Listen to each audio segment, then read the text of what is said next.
In today's video, I'm going to teach you how to create and organize a database in Confluence. By the end, you'll know how to set up a clear, searchable database your whole team can use and how to keep it tidy as your information grows. First, open Confluence and go to your workspace.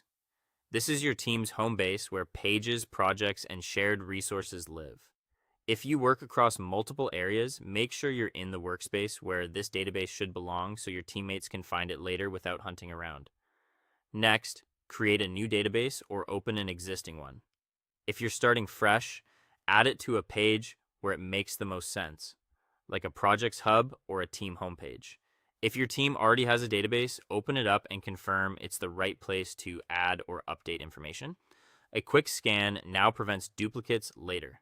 Now add the fields you need. Common ones include status, owner, date, links, and labels. Status keeps work moving by showing where each item stands, like planned, in progress, or done. Owner makes accountability obvious, so everyone knows who's driving each item. Date can be a start date or a due date. Pick what your team actually uses. Links help you connect to specs, tickets, or external documents without copy-pasting details. Labels add quick, flexible tagging so you can group items by theme, priority, or team. Enter your records into the database. Keep titles short and descriptive so they scan well. Fill in the fields consistently. Use the same status names and date formats across entries. If a field doesn't apply, leave it blank rather than improvising a new value, which can make filtering messy later. Use filters and views to organize the information. Filters let you narrow the list to what matters right now, like items owned by you, due this week, or blocked. Views help you present the same data in different ways, perhaps a simple table for editing, a board grouped by status for stand-ups, or a date-focused view to spot deadlines.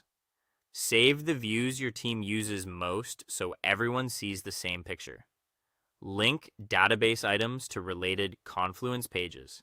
Add a link to the relevant page right inside each record and on the page itself.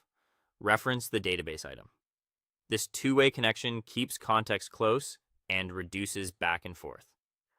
Finally, share the database with your team and keep it updated. Share the page so the right people can view or edit and agree on simple habits like updating status before meetings and reviewing dates weekly. A few minutes of maintenance keeps the database accurate, trusted, and genuinely useful.